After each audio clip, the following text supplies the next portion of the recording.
बिहार की सियासत में ना 2025 विधानसभा चुनाव की आहट अब काफी तेज हो गई है। आज हम इसी पर थोड़ी बात करेंगे और खास तौर पर जो जनसुराज पार्टी के प्रशांत किशोर हैं, उनके हालिया बयानों को देखेंगे। उन्होंने आज तक को एक इंटरव्यू दिया था।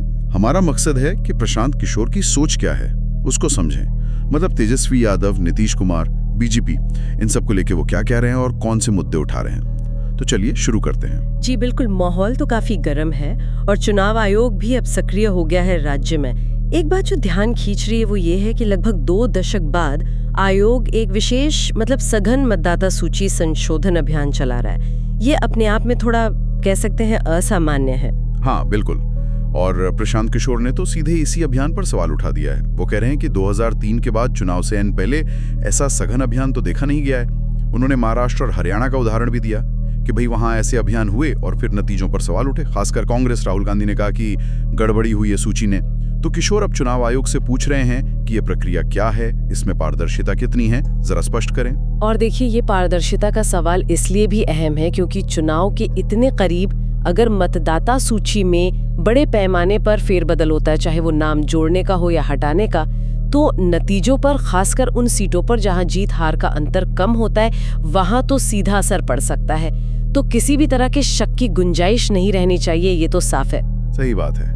अच्छा, अब आते हैं तेजस्वी यादव की कलम यात्रा पर। इस पे प्रशांत किशोर ने काफी तीखा निशाना साधा है।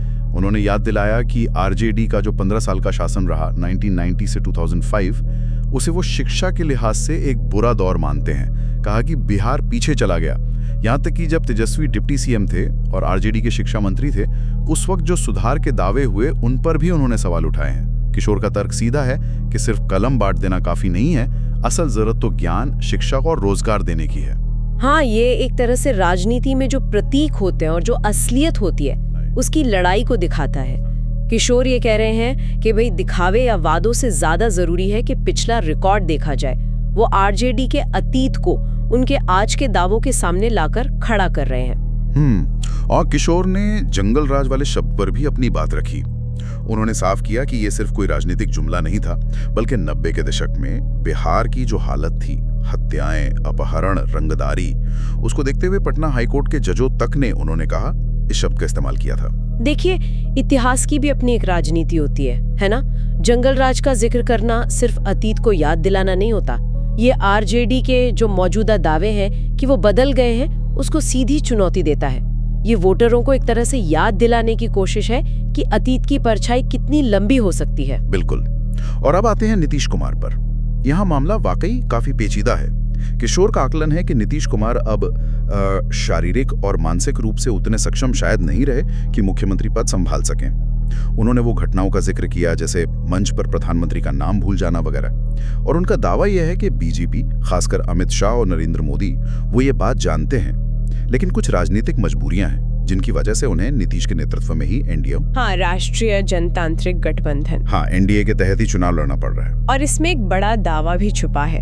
किशोर का अनुमान है कि अगर एनडीए जीत भी गई तो बीजेपी कुछ समय बाद नीतीश कुमार को हटा देगी और अपना मुख्यमंत्री बनाएगी।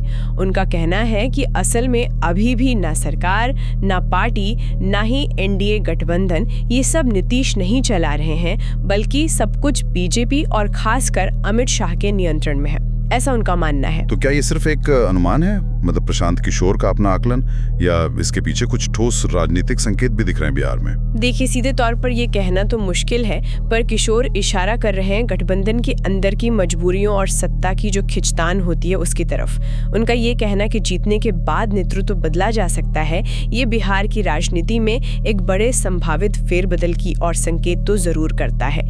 ये दिखाता है कि शायद पर्दे के पीछे काफी कुछ चल रहा है जिसकी भनक बाहर कम है। तो कुल मिला के प्रशांत किशोर क्या तस्वीर पेश कर रहे हैं? एक तरफ चुनाव आयोग की प्रक्रिया पर सवाल, दूसरी तरफ तेजस्वी यादव की प्रतीकात्मक राजनीति और उनके पिछले रिकॉर्ड पर घेरा, और फिर नीतीश कुमार की क्षमता और उनके राजनीतिक भविष्य पर गंभीर प्रश्न चिन्ह, और साथ ही बीजेपी की रणनीति पर भी रोशनी।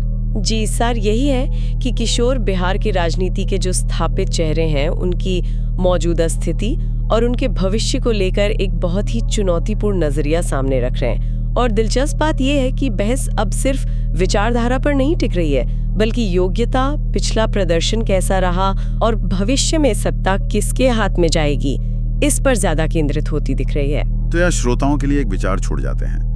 प्रशांत किशोर ने बिहार की राजनीति की जो तस्वीर खींची है, उसमें पुराने और स्थापित नेताओं पर गहरे सवाल उठाए गए हैं। सोचने वाली बात यह है कि अगर ये स्थापित चेहरे मान लीजिए किनारे होते हैं या कमजोर पड़ते हैं, तो फिर बिहार के भविष्य के लिए नेतृत्व का विकल्प क्या उभरता है? क्या जन स्वराज जैसे जो नए राजनीतिक प्रयोग हो रहे हैं, उनमें वो क्षमता है कि वो उस खाली जगह को भर सकें? ये एक बड़ा सवाल।